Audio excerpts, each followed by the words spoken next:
In the 30 days before these pews are torn out, a hidden tin-lined drawer beneath seat 7 slips open and a bundle of yellowed envelopes spills into the light, every one addressed to the same name, Anna Grace. But Anna Grace isn't a person, it's a password to a vow kept across decades, stitched into wood and silence, and before we touch a single letter we have to ask, whose memory are we waking? And what happens if the truth finally has a voice? They give us 30 days to take out every pew and bring in the new ones, and for most people that sounds like clean wood and clean starts. In an old brick church, it sounds like goodbye.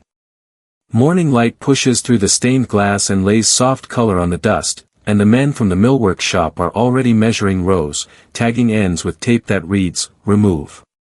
I'm here with a slim notebook, an old librarian's habit, and my phone on record. The memorial row. Names on brass plates, families who bought foot after foot of oak when the town had more money than sense, gets a different colored tape, handle with care. Pew 7 sits in that row. There's a small brass plaque at its end, a private lost overseas, a date that never gets easier to read. The crew leader taps at the screws holding a narrow molding strip under the armrest. He stops. "What kind of head is that?" he asks. The bit he needs isn't in his tin. The screw isn't Phillips, isn't flat. The cap shows a little flower of metal, 3 petals, not 4. "Somebody did not want this touched," he says, half laughing. He moves on to 8 and 6, pulls their strips without a hitch, opens clean cavities where the seat backs meet the frame. 7 stays stubborn, like it's listening. When they ease 6 forward, the oak kisses 7 and a small vibration runs through the row. A sliver of trim on 7 shivers and gives a single click. I see it. Hold on, I say, too quickly.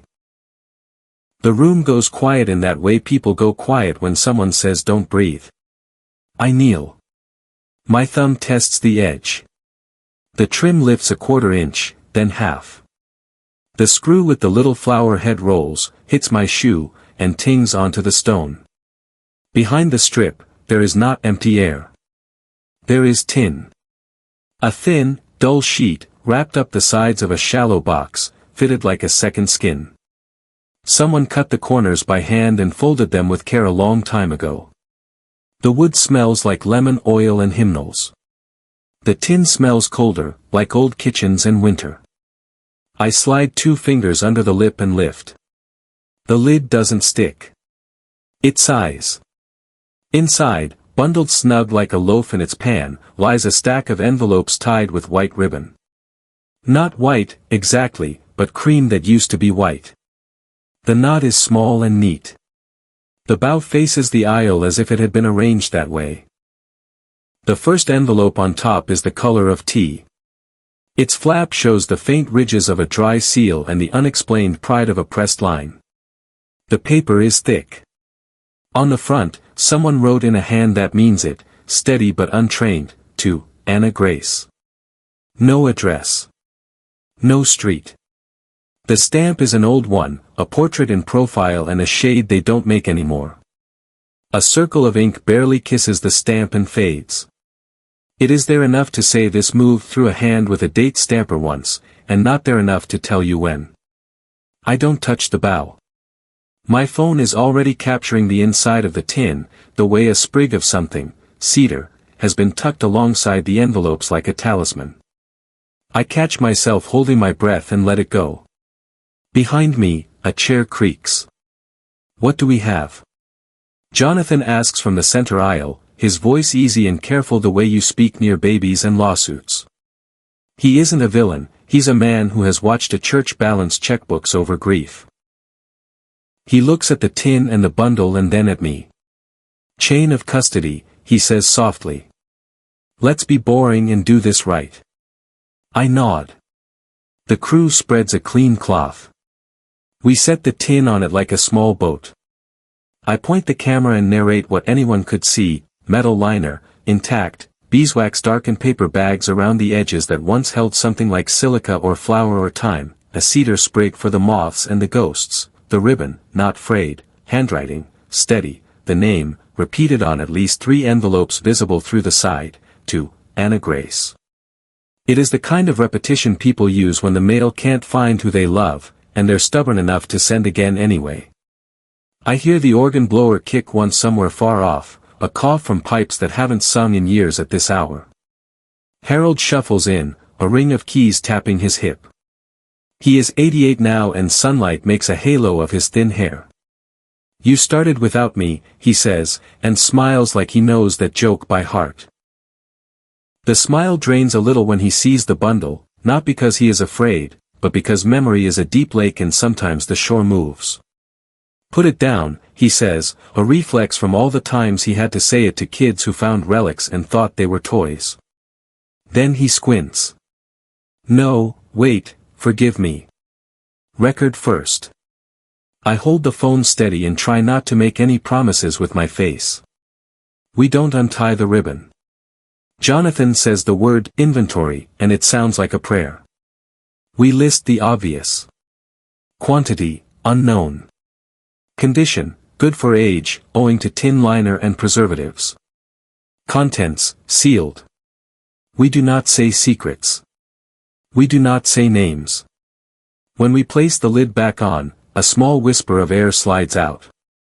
The cedar wakes the nose again, clean and green, as if someone left summer in there and forgot to come back for it. One of the millwork men says, "So, what do you want us to do with 7? To their eyes, pews are geometry and bolts. It is not their job to worry about promises. Jonathan looks to me, which is his way of letting me be responsible without making me feel alone. 7 stays, I say. For now, nothing moves. He nods, pockets his caution, and addresses the crew. Tag 7 as hold. Everything else proceeds per plan. He turns back. And Evelyn? Don't post. Not yet. We gather facts. We get our process straight. Then we talk to people. The stained glass throws a patch of blue onto the cloth like water. In the blue, the words sit quiet, to Anna Grace. It lands in the ear the way certain names do, more sound than syllable, something that feels called rather than written. I take a slow picture for the archive. I try to imagine who wrote it, and whether their hand trembled when they wrote it the second time, and the third, or if they were the kind of person who calmed down when they had a pen and paper and something impossible to ask. 30 days, the crew leader says, tapping his clipboard. The number hangs over us like scaffolding. 30 days until the old wood leaves and the tracks of so many shoes are sanded out of existence. 30 days until we decide whether this bundle goes back under, into a display case, or into someone else's life. We cover the tin with the cloth and lift it together, careful as a baptism. 7 watches us go. The brass plate at its end catches the light and throws it back, a small bright refusal to be ordinary. Behind that brightness, where wood meets shadow, lies a hollow that held more than air, and maybe still does. When we pass the font, Harold touches the lid of the tin with the back of his hand, a priest's blessing disguised as a habit. There are rules for this, he says, and his voice is clear, with the weight of pages. Old rules. We will find them.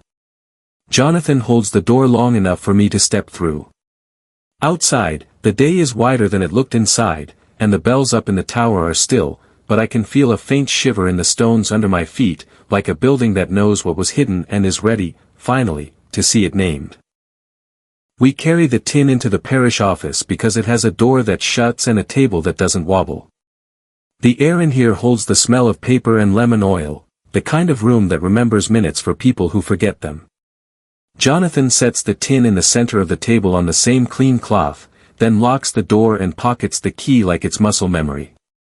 Chain of custody continues, he says, not for the camera but for the record inside his own head. 15 years ago the church almost went under when a file went missing and a rumor did not. You can hear that history in the way he clicks the deadbolt. Harold eases into the chair nearest the window and opens a thin leather notebook with a cracked spine. This came with the tower in 1968, he says. Bellkeeper's book. Notes, repairs, odd happenings. Written by the man before me and then by me, until the arthritis told me to be a listener instead. The first pages are in a tight penciled hand that belonged to someone else. Harold flips. A small entry halfway down a page has a star next to it. He presses the pad of his finger to the margin. June 1951, basket set on Pew 7. Note reads, For Anna, by Grace. Remove after Compline. He taps the star again. I did not write that. I was 14 then, a boy who rang when asked and ran when told. I inherited the pages. I did not witness the night. He lets that sit, a fence line between memory and record. It matters. The difference between I saw and I was told is the difference between court and kitchen table, and we have to keep both truths clean. I angle the phone toward the line with the star, then away again. The names in the notebook are for us to read, not for the internet to guess. Sister Agnes arrives without knocking because she never has. 91, small as a coat on a peg, eyes like blue glass that has seen the ocean more than once. She looks at the tin, at the ribbon, at Harold's open book, and then at me the way people look at a granddaughter even if you're not theirs. So, she says, we have company from the past. Her voice is a match struck quietly. Before we open anything, Jonathan says, we need to be clear about what we think this is, and what it is not. He sits with his hands folded, not praying, just steadying the table. I will not be the man who puts the parish in ruin again. It is not illegal adoptions, Sister Agnes says, calm and plain. Say that sentence out loud so it doesn't take root. No stolen children. No paper under a rug. It was kinship care, crisis care, neighbor to neighbor, when the court took months and mouths needed feeding that night. We never ended with a child in a limbo. We started there, when the fire was still hot or the train was still leaving, and we walked the path to the judge with the right documents in the right order when people could breathe again. She points, gently, at the tin. Those are letters. The name on them is a safe address. Anna Grace, I say. It tastes like a bell note that hasn't finished ringing. A name we used so the post wouldn't print a list of the vulnerable for anyone with a key to a mailbox to see, she says. A name that told the person on duty, under Pew 7, that a message needed to be taken by hand to the right house. The right house changed. The name did not. Jonathan exhales, not convinced, not unconvinced. We have to prove that's what happened, he says. Not just assert it. We will, Harold answers, and pats the leather book as if it were a dog that has come when called. He reaches for his own ring of keys, the one that has opened more doors than any man in town. On the ring is a small brass tag, oval, worn smooth by 50 years of pocket. It is stamped with 3 letters and a number, AG 7. He holds it like a coin you flip to settle a bet. Mine, he says. One of 2. The other was kept by your grandmother, and he nods to me. Mabel. After she died in 96, we kept to the rule, 2 holders present to open, or we do not open. We waited, and then the waiting became habit. That is how a thing freezes without anybody meaning to put it on ice. The word 2 lands heavier than the key. 2 holders. 2 signatures. 2 sets of eyes, so one person's fear or grief could not move the line all by itself. The sense of it gathers in the room like a third presence. I lift the top envelope just enough to see the corner.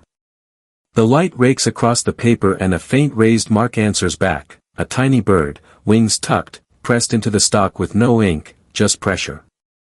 There's a blind stamp here, I say. A sparrow. It sits near the lower left like a secret handshake. Sister Agnes smiles at the bird as if it were an old pupil. We used a small hand press to mark letters that had been checked and cleared to travel the route, she says. It kept us honest. It told the person at the pew that it had been seen by the right eyes first. Jonathan points at the camera with 2 fingers, not unkind. Narrate that detail, he says. Blind stamp suggests an internal process. That helps. I do. I narrate the sparrow. I narrate Harold's key stamped AG-7 and the absence of its twin. I narrate that the man who sits by the window did not see 1951 with his own eyes, but he received its note in a book kept for the sake of the building and the people in it. Every sentence is a small plank laid across a stream we have to cross together. We're going to need a panel, Jonathan says at last. Not a mob with opinions. A panel with duty. He looks at Sister Agnes, then at Harold, then at me. One from the past who remembers, one from the present who signs the check, and one who keeps records without wanting to be on camera. Add a judge, Sister Agnes says. Retired. He owes me a favor and several casseroles. She is not joking. In small towns debts are measured in food and rides, not always in money. Harold closes the bell-keeper's book and sets it beside the tin. We will not open the letters today, he says. We will not open them without the second key. And since Mabel keeps it in a place only she could, we will have to find what she left for us to find. He looks at me and his face has both the weight of years and the lightness of permission. You grew up around her hands and her stories. You will see what we miss. Temporary seal, Jonathan says, softer now. We bag the tin. We sign the seal.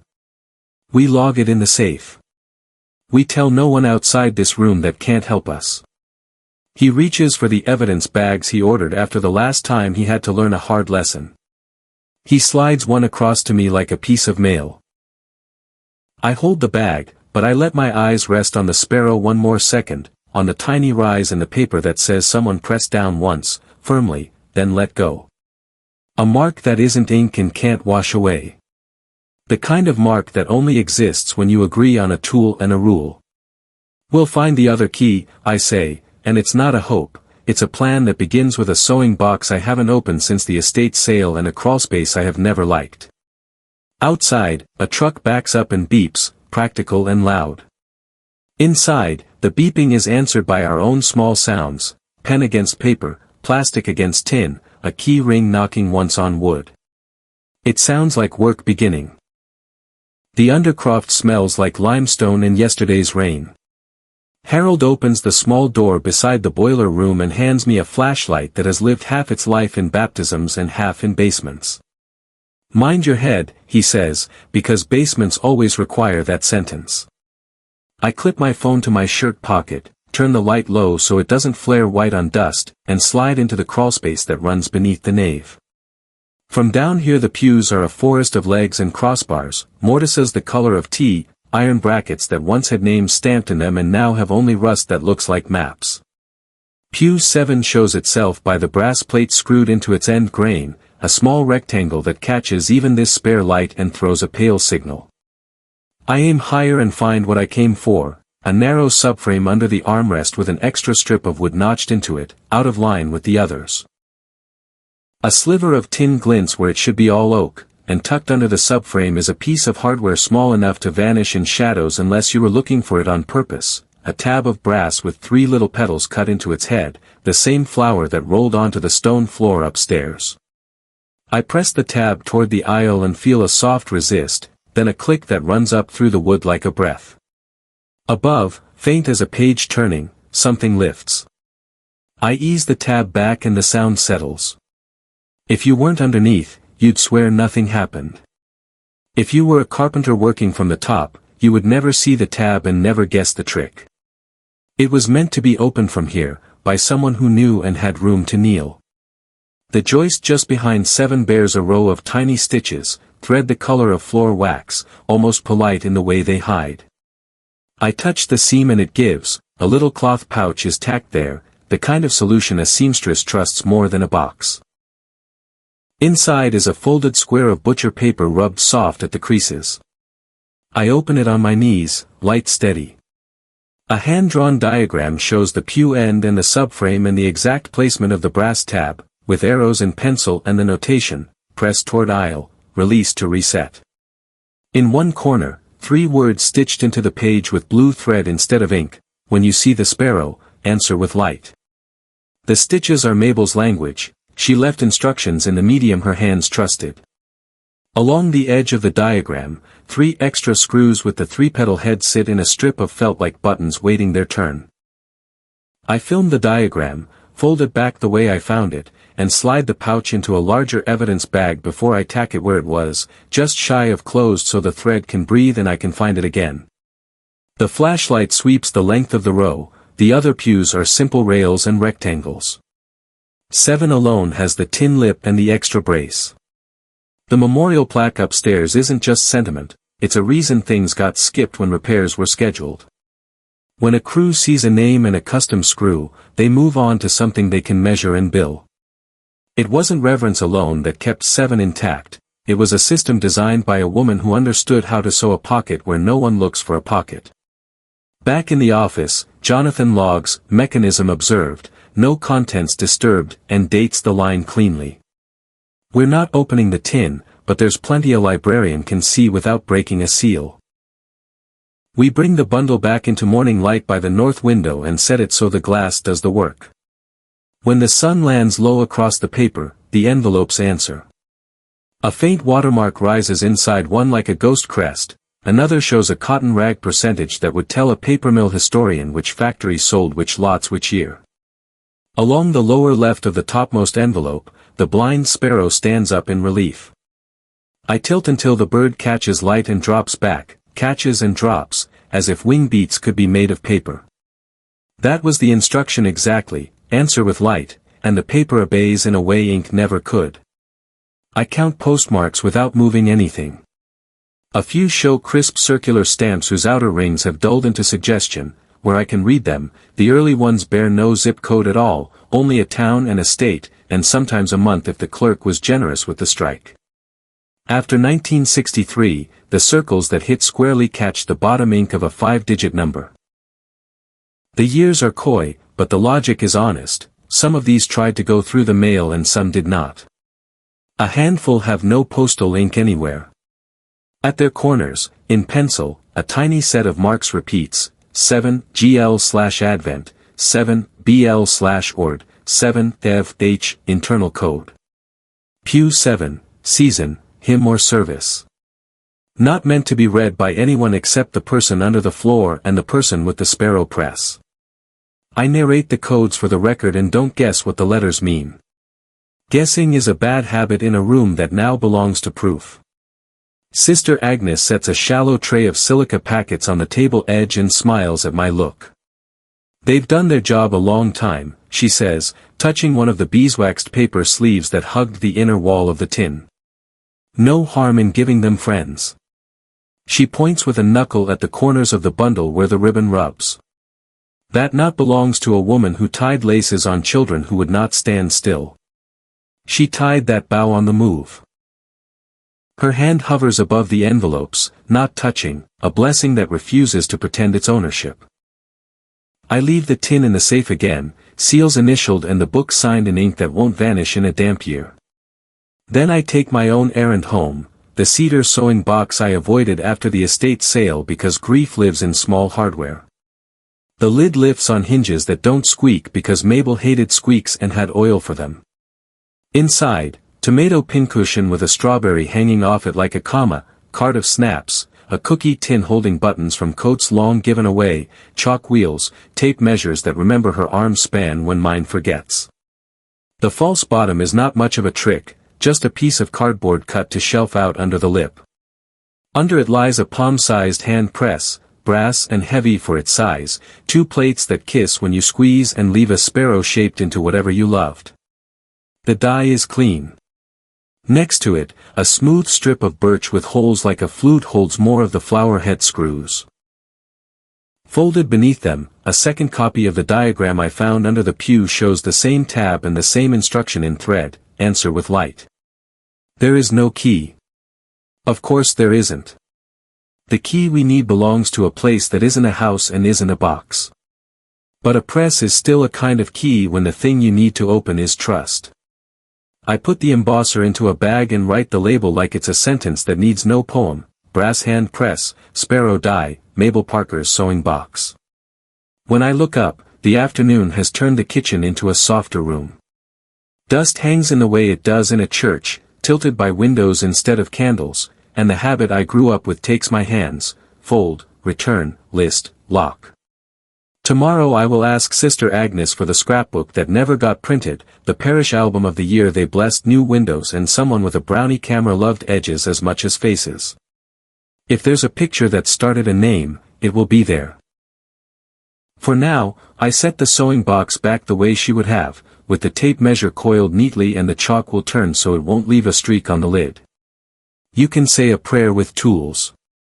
You can say a promise with light. The archive closet sits behind the choir loft, a door with a sleepy lock and a sign that still says, Music Library, in faded gold.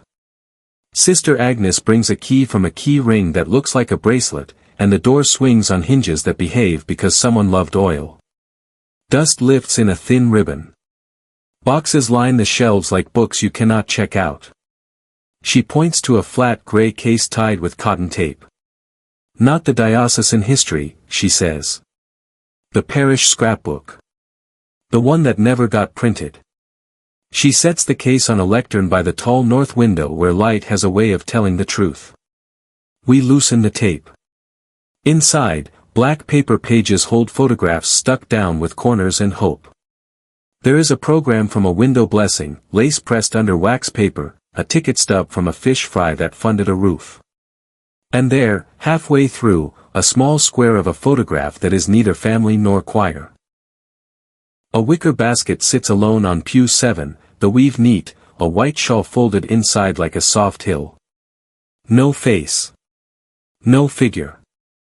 Just the basket where a body should be. In the bottom margin, a pencil note rests so faint I would have missed it in a room without a window. I turn the page toward the light and the graphite lifts. For Anna, by Grace. The handwriting is tidy and uncertain, the way you write when you are describing something you do not want to own. Sister Agnes touches the corner where the photograph meets the paper. Mrs. Van Allen wrote that, she says. She played organ until her knees gave out. She labeled everything. She believed a caption is a second chance to say what matters. She does not say the rest, so I do. If you read it fast, I say, it looks like a name. She nods. People read fast when they are scared. They read fast when they are tired. The name that stayed was the one that fit in a mouth. We do not take the photo out. I shoot a careful video in the light and read the caption quietly, the way you read lines on a stone. Jonathan will want to know provenance. I narrate that this is a private scrapbook, not a public archive. I note that the caption is pencil, not ink, and that a pencil can show light and pressure the way ink cannot. A pencil can tell you where someone hesitated. There is a pause before the word grace, where the writer lifted the tip and set it down again. A choice happened in the thickness of a line. We close the case and tie the tape again. The window cools and the choir loft becomes itself, a simple gallery where teenagers stood and learned harmony badly until it fit. On the way down the stairs, the steps complain once and then forgive us. In the nave, the crew has moved on to another row. Pew 7 holds its place like an old friend who knows how to be still. I kneel at the end, less from ritual than from habit. The brass plaque warms the edge of my glove. The trim we lifted yesterday sits true. The lid over the tin is closed and sealed, signatures dry. I feel for the crawlspace access with my other hand and slide back under, because a sentence in Mabel's stitched note has been tapping the inside of my head since we found it. When you see the sparrow, answer with light. Under 7 the air is cool and smells like sawdust that forgot the tree it was.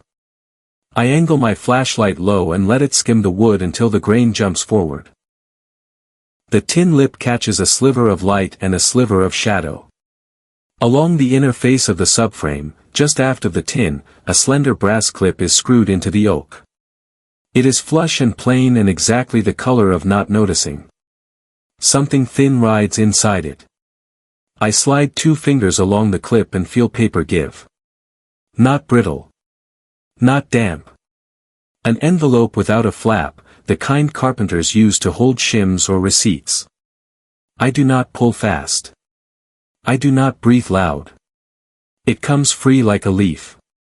Back on the floor, on a clean cloth, I ease the flapless envelope and tilt it until the window reaches in. A Polaroid slides out, square and soft at the corners, its white frame smudged with the kind of dirt churches carry on weekends. The image is not a face. It is a hand, wrist to knuckle, placing a letter under the subframe we are sitting beside. The hand wears a ring shaped like a small bird in mid-perch. The sparrow is not engraved. It rises.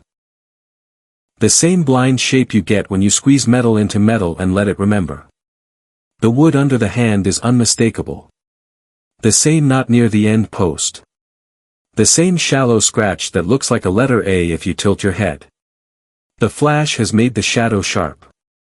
In the upper right corner someone has written in fine pencil, 7 Dev H.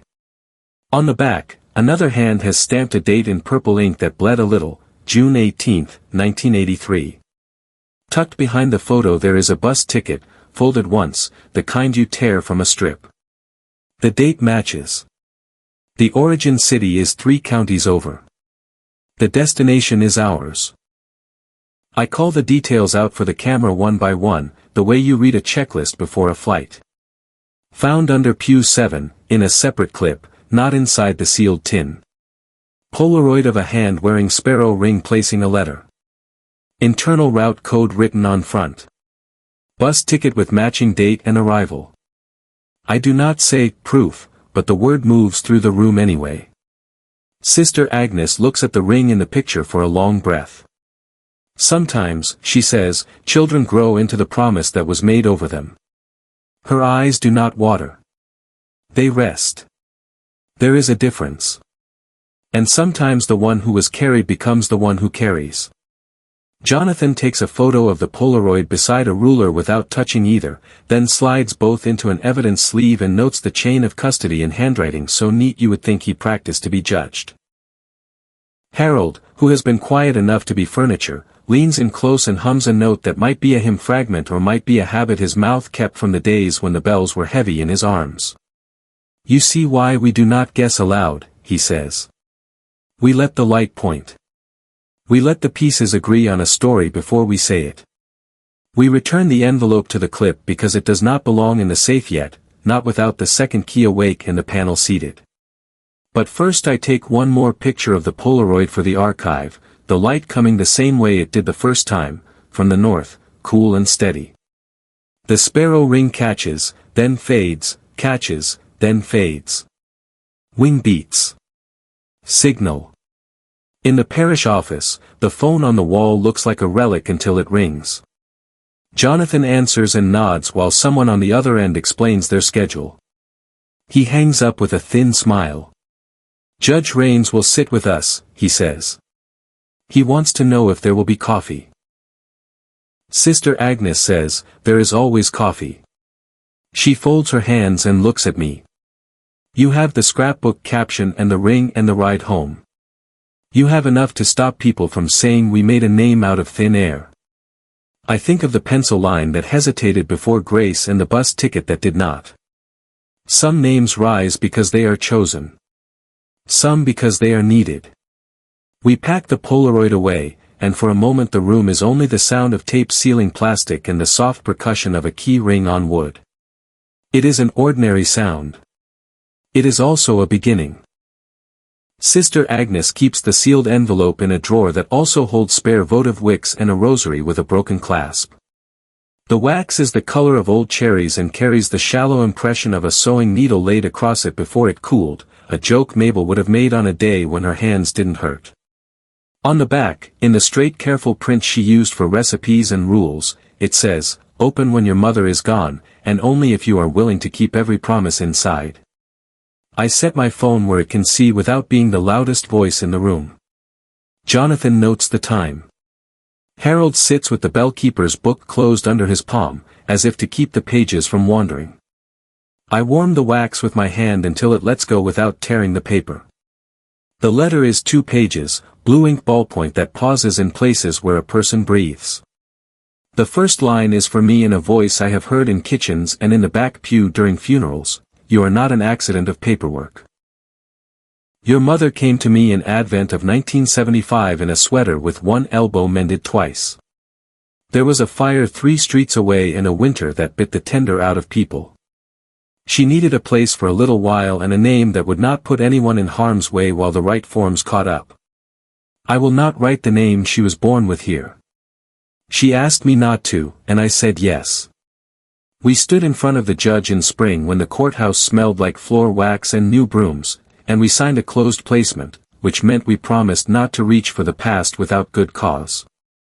If you are reading this, the promise has a different shape now. The second page is practical. Mabel lays out instructions the way she laid out patterns on a table, straight grain and true. There is a brass strongbox in the bell room that belonged to Father Devlin before Harold and to the sexton before him. It has 2 keyholes because a single person should never open it alone. Harold's key is the one stamped AG 7. Mine is stitched where only a person with a thimble would look. In the sacristy, second drawer from the top, there is a roll of altar cloth edging, blue thread. Pull the roll out, then unroll exactly 7 turns. Inside the hem is a small packet of paper waxed against the ears. The packet is the key.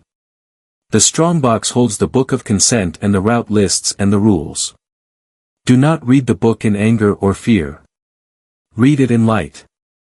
Under the signature, there is a stitch in blue floss that knots the corner to the page. Sister Agnes leans in without touching. She was never not herself, she says, and her smile is the kind a person makes when the past behaves better than expected. Jonathan brings a clean evidence bag, not because he doesn't trust me but because trust likes good containers. We go to the sacristy together. The drawer slides with the soft sound of well-meant furniture. Rolls of lace and linen sit like little clouds. The blue edging is where the letter says it will be, a neat cylinder tied with cotton tape. I count 7 turns and there it is, barely a weight at all, a triangle of paper waxed to firmness and stitched down with 2 tiny crosses. I snip the floss with the thread scissors that live in the drawer and pull a brass key the size of a thumbnail into my hand. Its bow is a simple circle. The shaft is notched shallow. Along one side, worn but legible, lives a number stamped with a hand tool, not a factory plate. The number matches the one etched faintly in the corner of the letter. Mabel never liked a chain she could not check twice. The bell room has a hatch and a ladder that remembers who is nimble and who is not. Jonathan goes up first with the strong back of a man who learned to carry tables by himself when volunteers stopped coming. I pass the key to Harold at the bottom because rules do not dissolve just because knees argue. He climbs 2 rungs, then hands the key back up and follows slowly with both hands on the rails. Sister Agnes stands under the hatch, watching as if the roof might decide otherwise. The strongbox sits on a shelf built into the brick, paint the color of dust, corners worn to the metal. 2 keyholes look back at us like the eyes of a creature that has made a home of being patient. Jonathan inserts Harold's AG 7 key into the left lock. I seat Mabel's thin brass into the right. We turn together. The locks complain, then agree. The lid lifts on a hinge that does not squeal because somebody who loved hinges taught someone else to oil them. Inside, a ledger bound in brown buckram fills most of the space. Tucked beside it, envelopes pre-printed with a blank rectangle where a name might go, a small hand press much like the sparrow die in my bag, and a folded sheet of paper that has lived a long time in the dark. The first page of the ledger is headed in careful hand, Book of Consent. Under it, 4 rules, each short enough to remember: do not disclose a name without the consent of each living party. Do not move a letter without 2 present and the mark of the bird. Do not guess aloud. Do not hurry the truth. On the following pages, entries sit in even lines, each with a date, a route code, a witness pair, and a narrow column for the word given that day: consent, decline, or defer. Harold puts a finger near the page but not on it. We wrote so much without saying who, he says quietly, and pride and regret stand shoulder to shoulder in the sentence. Jonathan reads, and the tightness I have learned to see in the set of his jaw loosens one notch. This is process, he says, almost to himself. This is liability with a conscience. He looks at Sister Agnes. We will constitute a panel. Yourself. Harold. Judge Raines. I'll sit for the parish and sign where a signature is needed. Evelyn keeps the record. No opening of personal letters absent consent and verification. No public reading. Intake only, by appointment. Sister Agnes nods. 2 forms of proof. We have always asked for 2. A birth record and a family record if they have it. Or a photograph and a testimony that aligns with the code and the season. We will not make people bleed paper to be believed, but we will hold the line. I turn pages until I find spring of 1976. There is an entry for Advent of the year before. The route code includes a note I know well now, 7, Ev, H, witness pair, MP and HC outcome, consent signed, closed placement. The handwriting that records it is Mabel's, squared and legible, like a seam pressed flat. We photograph the ledger open to the rules and close it again. The strongbox takes both keys back like a story that knows how to end a chapter without ending itself. We lock it. We check the handles. We climb down the ladder one at a time and the floor takes our weight as if it had expected this all along. In the office, Jonathan drafts a 1-page protocol on church letterhead, intake hours, panel composition, a sentence in bold that says we will not disclose or display any personal information without consent, a sentence that explains a 90-day window for anyone withstanding to object before any non-identifying materials are placed in a display. I place Mabel's letter back into its envelope, slip both into a polyethylene sleeve, and sign the flap. The pen feels heavier than it did this morning. Harold rests his fingertip on the cherry wax seal that is no longer a seal, and blesses what it has become instead. Love does not shred laws, he says. It keeps them company while they do their work. On my way out, I pass the sacristy and return the blue edging to its drawer, 6 turns, then 1, because that is how she told me to wind it. The little empty packet of waxed paper sits where it sat, stitched corner still neat. For the first time since we found the tin, the quiet in the nave feels like a quiet you can work inside. We have a book. We have rules. We have a key that remembers a promise and teeth that still fit the lock. Dusk folds the nave into quieter colors, and the work crews are gone. Jonathan asks for 10 minutes without anyone who doesn't need to be in the building. He isn't secretive by habit. He is cautious by scar. I follow him to the sacristy because I am part of the chain now, and Sister Agnes follows because rules like witnesses. Harold comes last, the bell-keeper's book under his arm as if the leather could keep the dark out. On the counter sits a steel drum with a lid and air holes punched neatly around the rim. It is the same drum they use for last year's palms before Ash Wednesday, the same fire that retires frayed linens no longer fit for the altar. Jonathan rests his hand on the lid without lifting it. This is where we put holy things to sleep, he says. His voice is flat, not dramatic. Where we admit we cannot keep everything forever. The tin on the table looks small beside the drum, a boat near a dock it doesn't want. He taps the lid once, then looks at the embosser in the evidence bag, at the book of consent closed but present, and at the ledger line we copied that says do not hurry the truth. The drum isn't hungry. The room is. I won't do this alone, he says. I won't do this at all if there is another way that keeps us out of court and keeps faith with the people inside these envelopes. There is another way, Sister Agnes says, and she says it like tea water, not like thunder. She lays her palm on the book of consent. We found the rules. We found the keys. We found the promise that came with them. Fire is for what has no more work to do. Jonathan nods once. His shoulders ease, then coil again. Then say it on the record. Say why we are not burning. He points at my phone, and I lift it. Sister Agnes speaks as if she's reading from a catechism she helped write. The letters are not ours to destroy. They are sealed communications awaiting consent. We have a process. We will follow it. She lists the steps in order, the 2 proofs, the panel, the 90 days. She doesn't embellish. The ledger is enough poetry for tonight. Harold hasn't sat. He stands by the drum as if it were a friend he has paid respects to for many years. His eyes are steady in the dull light. I kept them, he says, and no one asked him to. I kept them because there were years when people wanted to open hurt like a box of chocolates and pass it around. I said no because the second key was in the ground with the woman who understood why we had 2. He opens the bell-keeper's book and sets it beside the ledger. I read this page every anniversary of the night a basket waited on Pew 7. Not to feel important. To remember that I am small. He looks at Jonathan. If you choose the drum, you will not be a villain.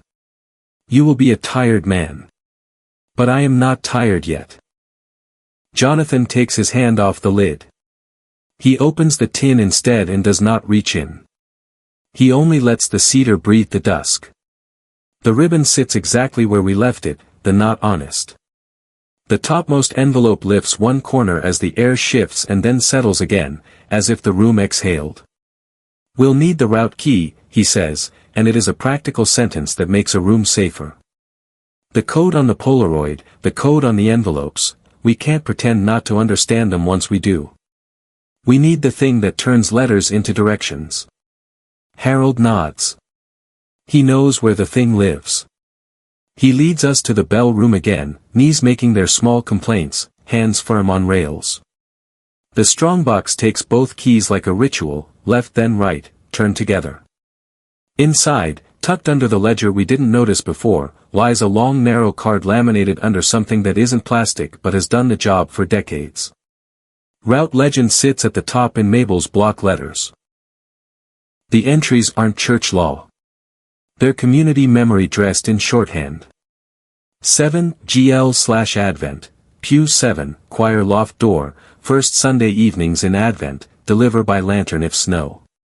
7 BL/Ord, back lane, ordinary time Tuesdays, route through the blue linen sewing circle meeting if house is shut.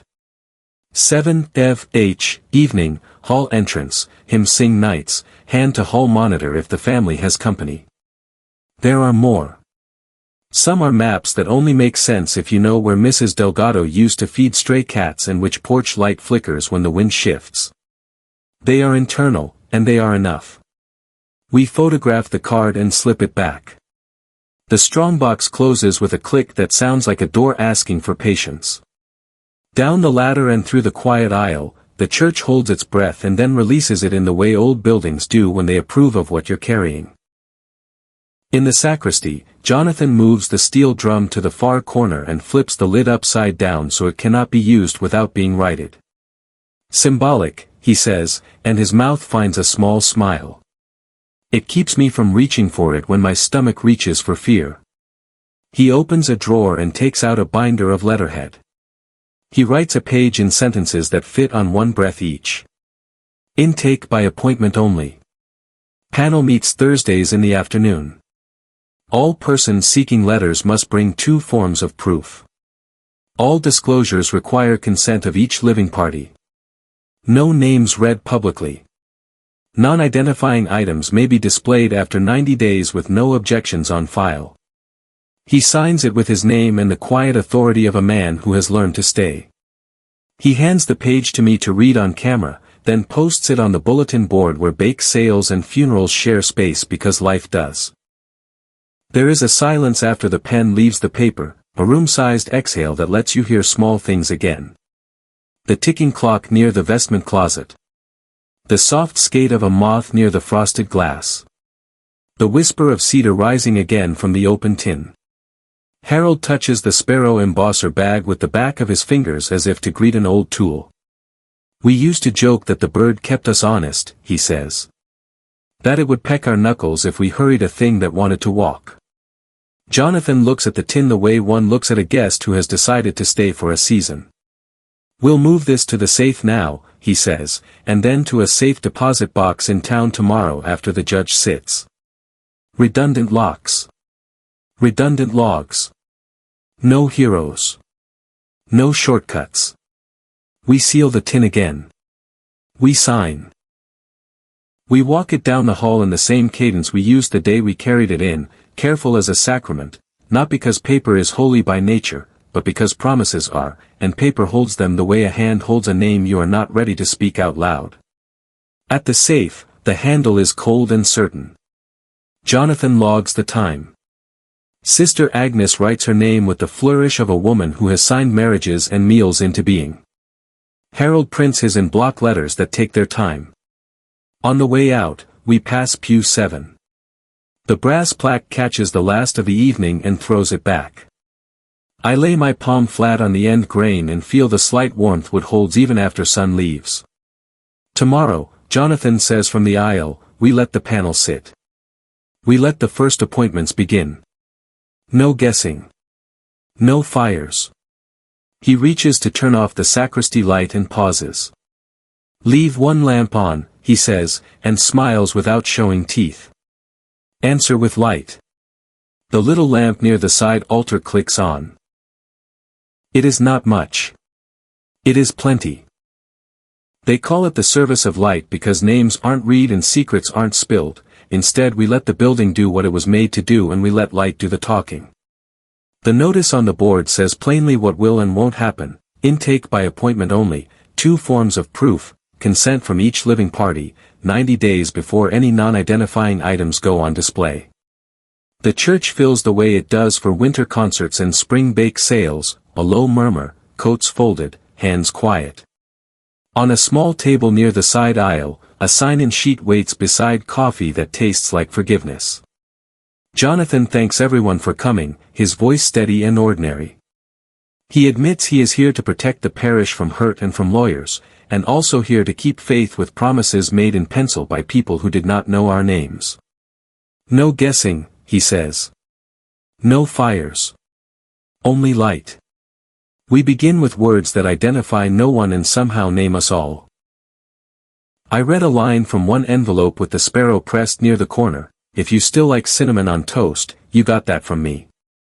Sister Agnes reads a sentence that caught her breath when she previewed it, if you kept the blue scarf, I left a stitch wrong on purpose so you would find me in it. Harold reads from the bell-keeper's book, not a letter but the rule that has kept him honest, do not hurry the truth. The organ gives a single low chord and lets it fade. We are not opening anything on this floor today, we are opening the door to doing it right. In the parish office the panel sits like a kitchen table that learned Latin, Sister Agnes with a folder of intake forms, Harold with the ledger, Judge Raines with a pen that clicks securely, Jonathan with the letterhead and the locks, and me with the camera, turned to the paper not the faces, recording chain of custody and the steps taken.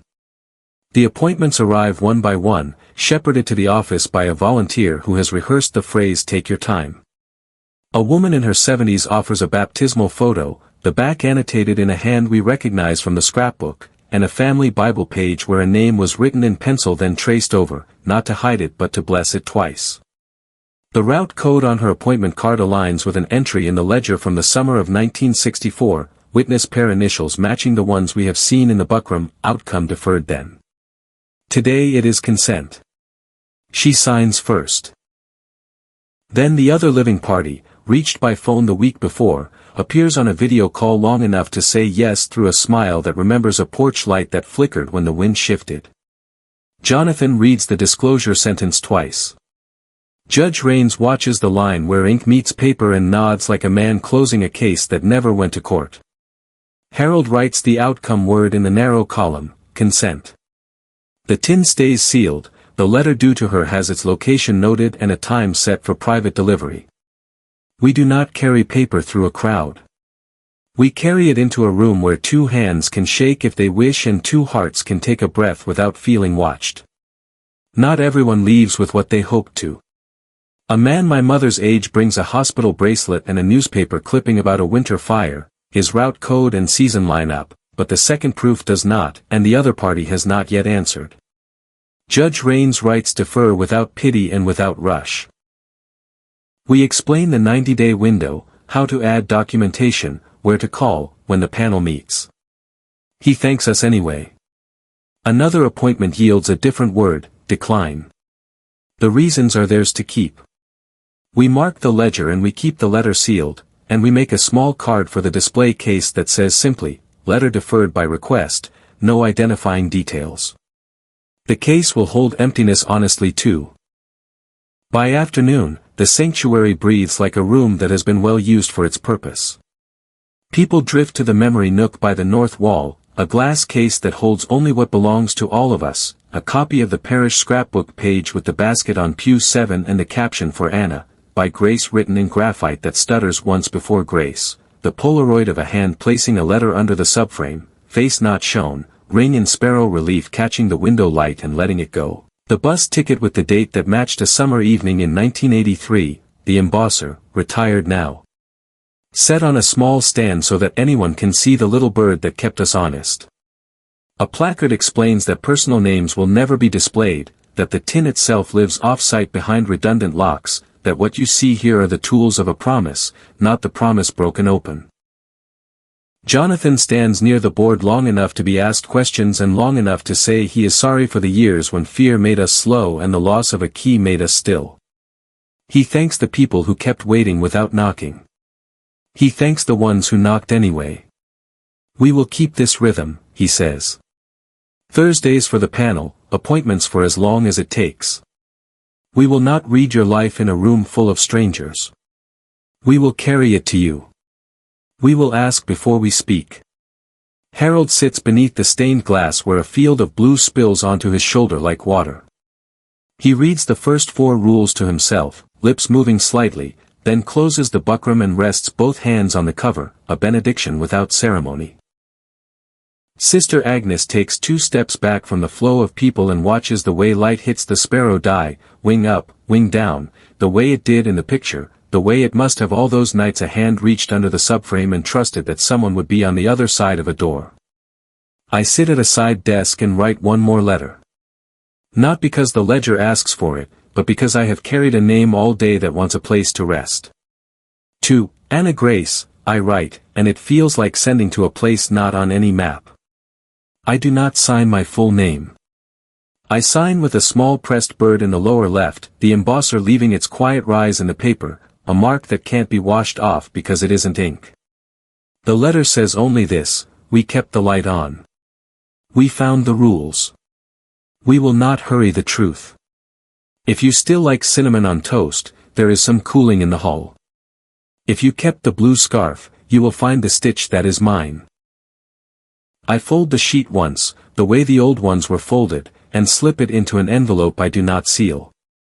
I place it in the display beside the embosser, not to hide it but to say out loud with placement what we have been saying with process all day, some things you don't put under a lid anymore. When the last appointment ends and the coffee goes home in thermoses, Jonathan flips the steel drum lid upside down again in the corner, a habit now. The panel signs the final lines for the day.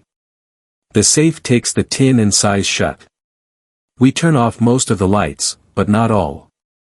The small lamp by the north window stays on, and in its circle the sparrow in the Polaroid lifts, then settles, then lifts, like breathing. At the door, Harold glances back at Pew 7 and touches the end grain with the back of his fingers, a keeper's goodnight. Outside, the air smells like rain on stone. Inside, the light answers, as promised.